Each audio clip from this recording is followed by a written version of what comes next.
I'm going to have to ask you to leave immediately. Guests like you make others uncomfortable. Those words hit Eleanor Whitfield like a cold slap in the face. There was no "Welcome to the Grand Regency" or "How may I assist you?" The young woman behind the polished marble counter hadn't even bothered to check the reservation before passing judgment. At 72 years old, Eleanor had faced her share of dismissive glances and thinly veiled contempt. But she never expected such blatant disrespect from the very hotel where she had spent decades investing both time and capital. Yet here she stood, in a simple navy cardigan, modest floral dress, and well-worn brown leather shoes, being told she didn't belong. The receptionist didn't hide her disdain. Her name tag read Amber, and she leaned forward slightly, lowering her voice just enough to sound polite. But her eyes betrayed the superiority she felt. "This is a 5-star establishment. Ma'am, our clientele expect a certain standard." She let the final word hang in the air like a noose.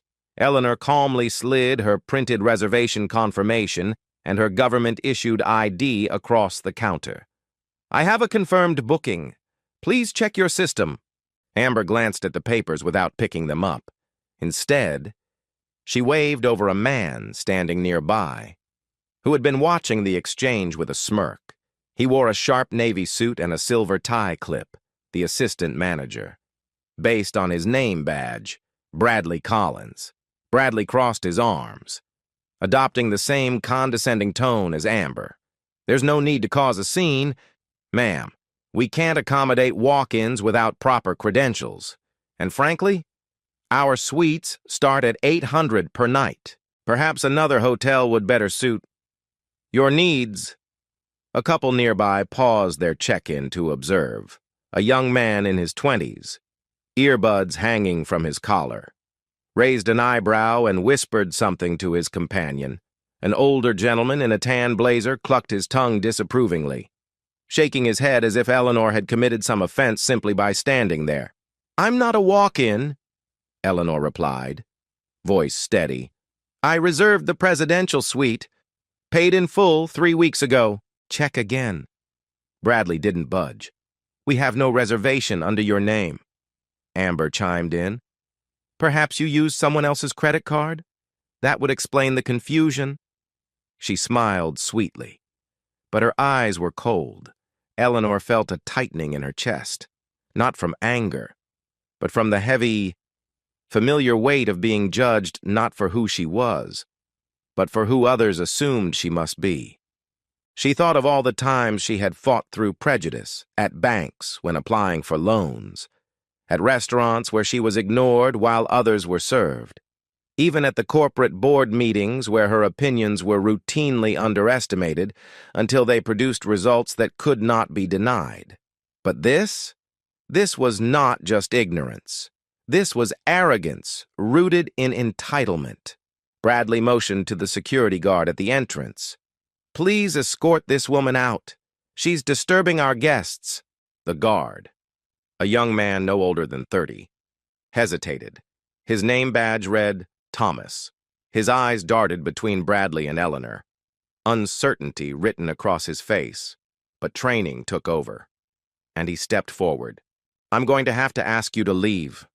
"Ma'am," Eleanor nodded slowly, gathering her papers and ID with deliberate grace. "I understand." She turned to leave, her posture upright, her dignity intact. As she passed a group of guests seated in the lobby lounge, she caught snippets of their conversation. "Why do people try to scam these places? She doesn't look like she can afford the presidential suite anyway. Good on the staff for not letting standards slip." Eleanor said nothing. She had no intention of defending herself to strangers who saw only her age, her skin color, and her modest clothes. As she reached the door, Bradley called after her, voice tinged with mock sympathy.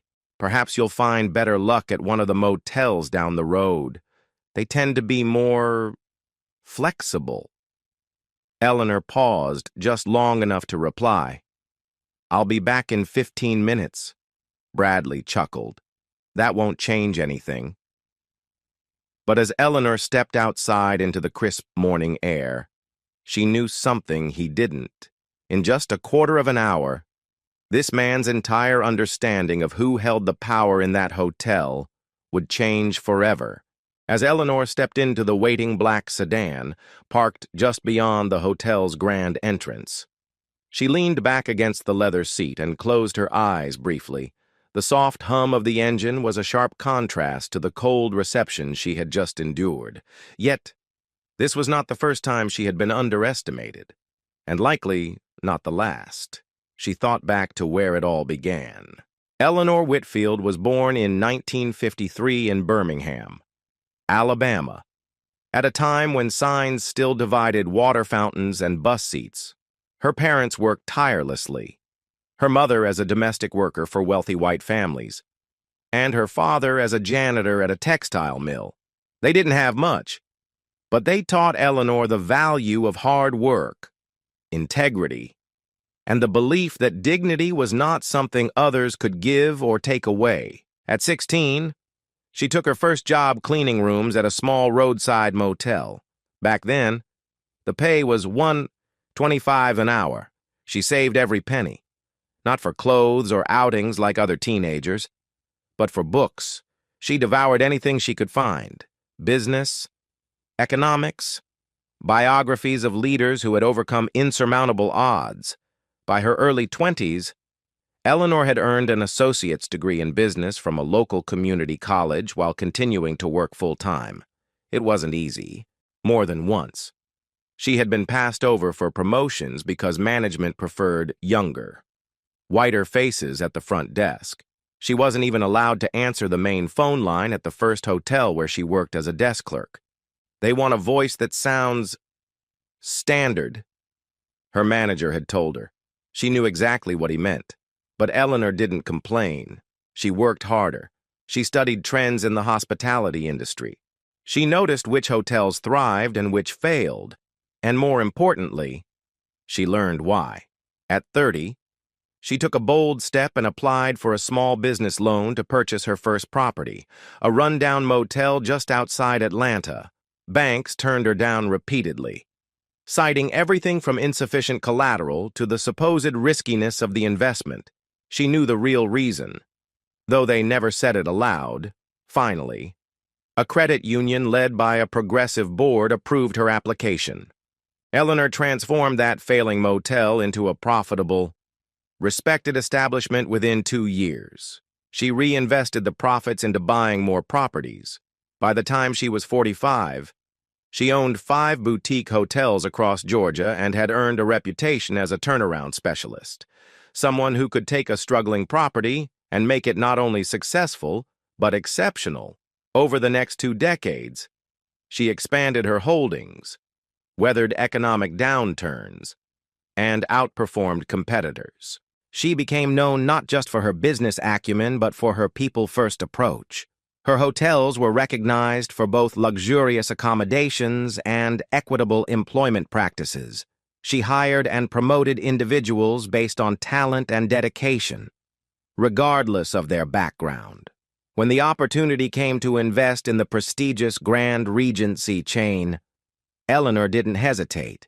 She purchased an initial 10% stake, gradually increasing her holdings over the years. After the previous majority shareholder retired, she acquired controlling interest, becoming the largest single investor and, by proxy, the person with the ultimate authority over every Grand Regency property nationwide. But she chose to keep a low profile. She wasn't interested in fame or media attention.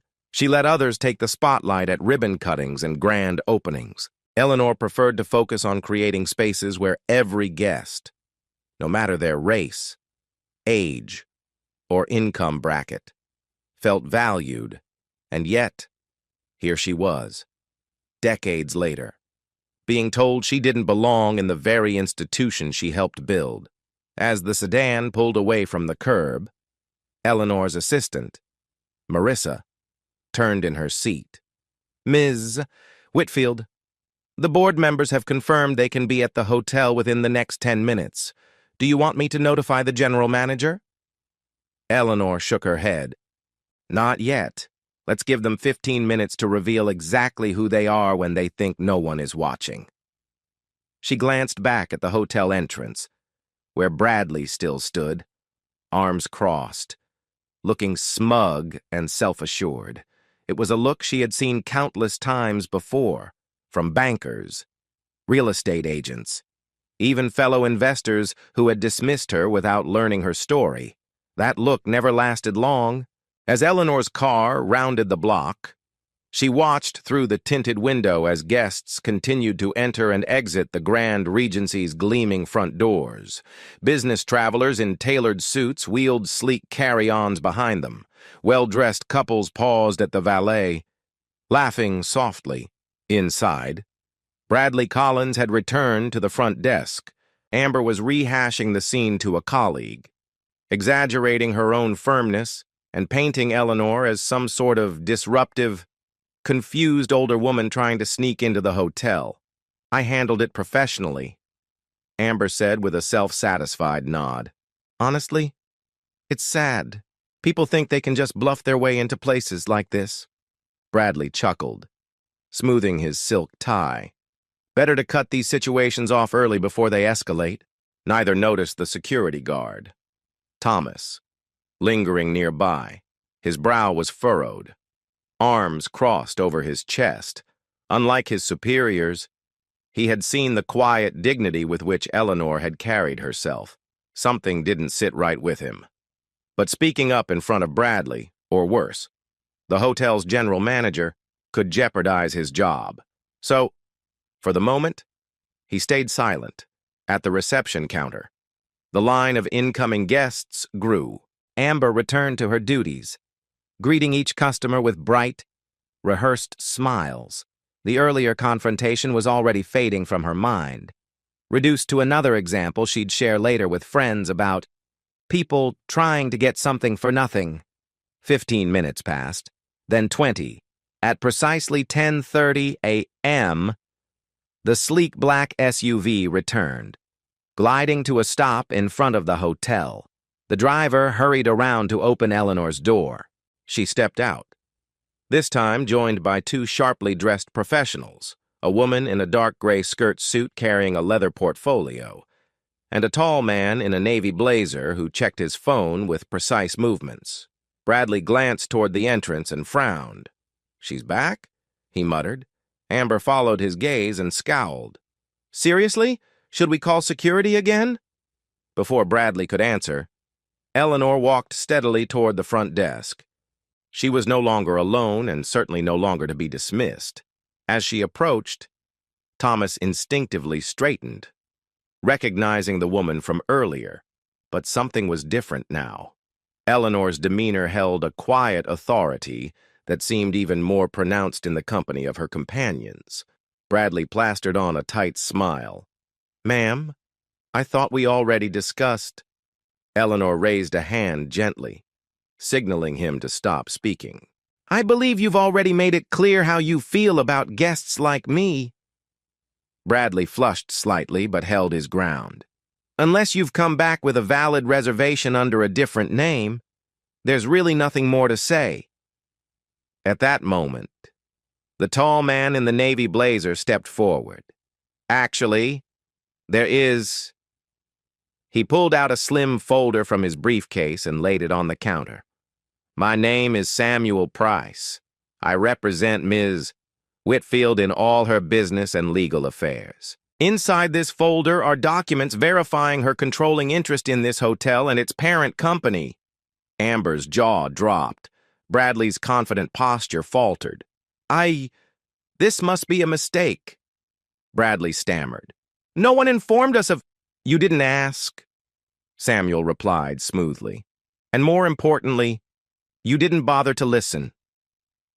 The woman in the gray suit added, "Additionally, the board of directors was notified of the incident.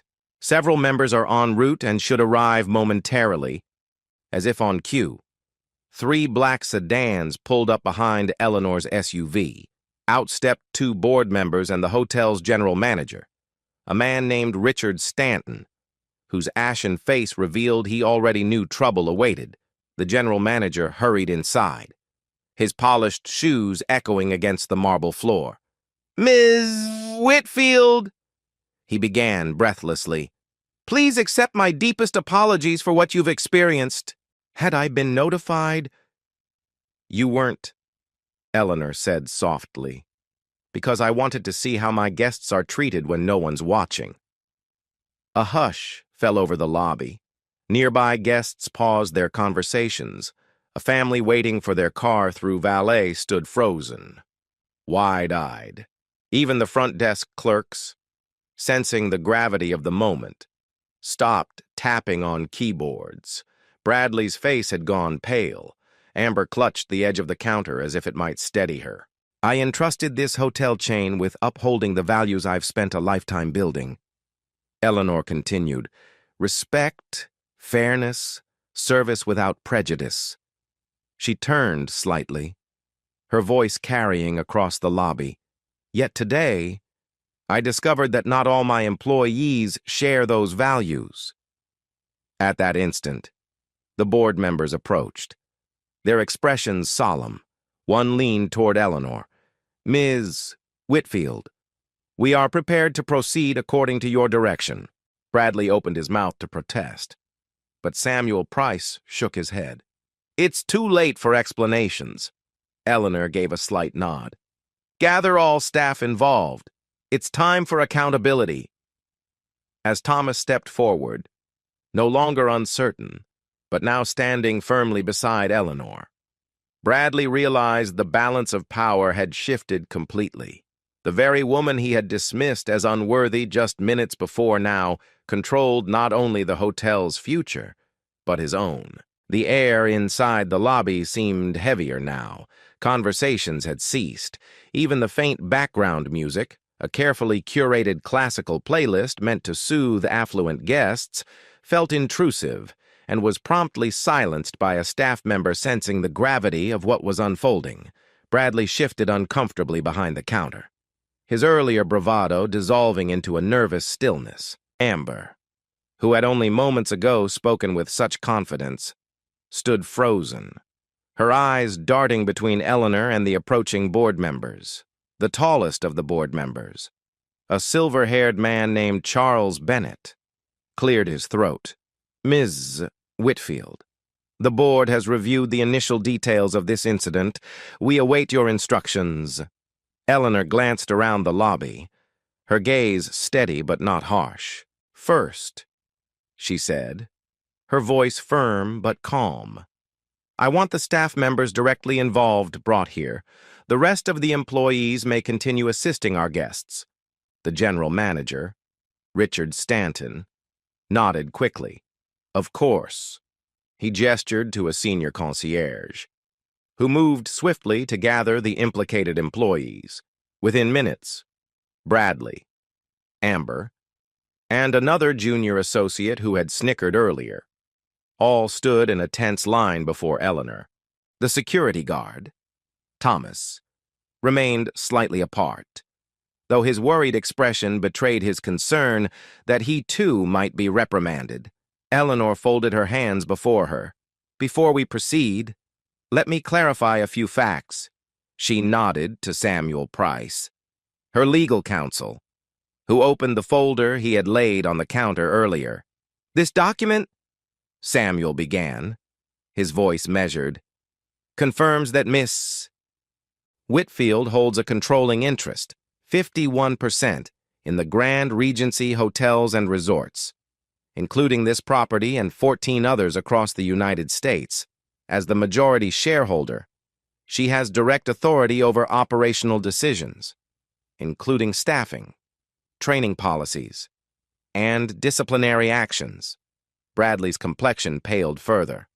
I had no idea that," Eleanor replied evenly, "is exactly the problem. You didn't bother to know." Her gaze moved to Amber. "You assumed that my appearance determined my worth. That assumption didn't just insult me, it violated every principle this company claims to uphold." Amber's lip quivered. She opened her mouth, But no words came. The weight of her earlier arrogance was now a suffocating burden. The junior associate looked down at his polished shoes. Avoiding everyone's eyes, Eleanor continued, I built my career and this company on a simple belief: dignity should never be reserved for the few. Every guest, every employee, regardless of their background or the clothes they wear, deserves respect. She paused, letting the silence stretch just long enough for the message to settle in. Several guests had gathered at a respectful distance, sensing they were witnessing something significant. Among them stood an older black couple who had entered the hotel just minutes earlier. The woman clutched her husband's arm, nodding subtly in quiet solidarity. I did not come here today expecting special treatment, Eleanor added. I expected fair treatment. What I received was anything but. Richard Stanton, the general manager, cleared his throat. Ms. Whitfield, the board has reviewed the employee conduct guidelines. There is no ambiguity, discriminatory actions and assumptions, especially toward guests, constitute grounds for immediate termination. Charles Bennett stepped forward on behalf of the board. The decision, of course, rests with you. Eleanor nodded once. Then it's decided. Bradley Collins, Amber Schultz, and Jonathan Peters, you are relieved of your duties. Effective immediately, your access to the property is revoked, and HR will process your termination paperwork today. Bradley's shoulders sagged. Amber covered her mouth, tears pooling in her eyes. Jonathan, the junior associate, simply whispered, I'm so sorry. Though to whom it wasn't clear, Thomas stepped forward. His face tight with apprehension, Eleanor raised a hand gently. No, Thomas, you did not act out of bias. You followed instructions. And more importantly, I observed your hesitation. That shows discernment. You will retain your position, and starting next month, you will join our new Employee Advisory Council focused on fair practices. Thomas's eyes widened in disbelief, then softened with gratitude. Yes, ma'am, thank you. Eleanor turned back to the board members and the gathered guests. This will not end with disciplinary action. Today marks the beginning of a renewed commitment to the values I built this company on. Every employee, from the front desk to the boardroom, will undergo comprehensive training, not just on customer service, but on unconscious bias, empathy, and professional accountability. A murmur of approval rippled through the watching crowd. Even some guests who had previously kept their distance now nodded in agreement. Eleanor's expression softened slightly. I did not come here today to shame anyone. I came to ensure that what happened to me will not happen to anyone else, ever again. As the terminated employees were quietly escorted out, Eleanor felt not anger, but resolve. Justice wasn't just removing bad actors. It was setting a higher standard and ensuring it endured. As the doors closed behind the dismissed employees, a weight seemed to lift from the room. Yet Eleanor knew this was only the beginning. Discipline alone could not repair what had been broken. It would take vision, commitment, and a clear plan for lasting change. She turned toward the gathered staff, guests, and board members who had silently borne witness to the events that had unfolded. Her voice, though calm, carried the authority of someone who had spent a lifetime building not just a business, but a legacy. I believe in accountability, Eleanor began. But I also believe in growth. This is not just about punishing mistakes. It is about creating an environment where such mistakes are far less likely to happen again. The board members nodded solemnly. Richard Stanton, the general manager, seemed visibly relieved that Eleanor's approach was not solely retributive. As of today, Eleanor continued, we will implement a comprehensive training program across every Grand Regency property.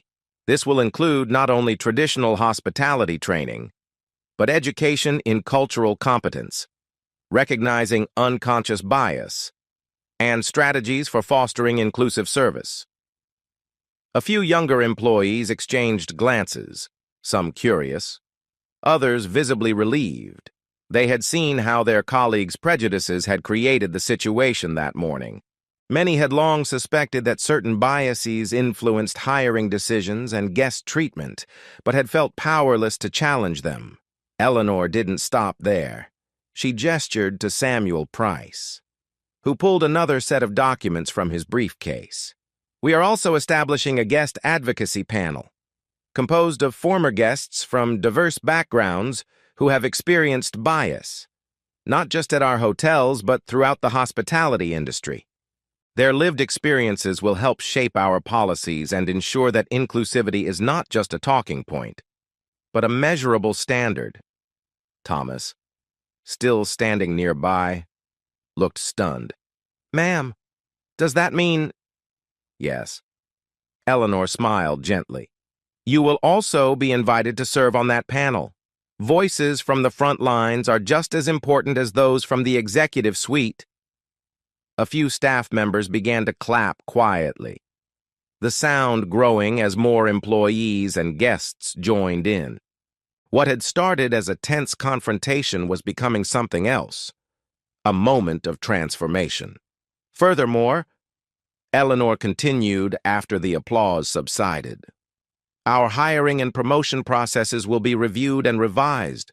No longer will assumptions about appearance, age, or background play any part in evaluating talent. We will promote based on merit, dedication, and the values that define this company.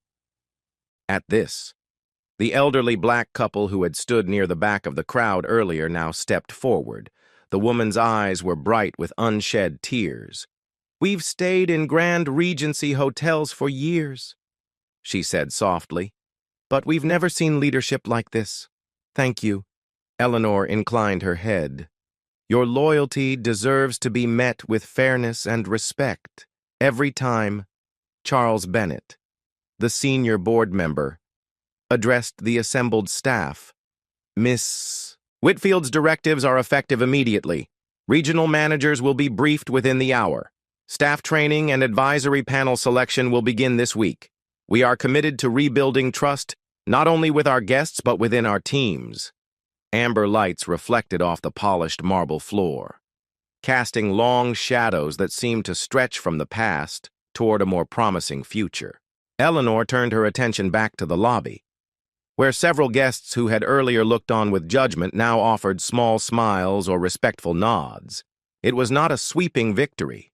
Prejudice, after all, did not vanish overnight, but it was a start, a meaningful shift from silence and complicity to action.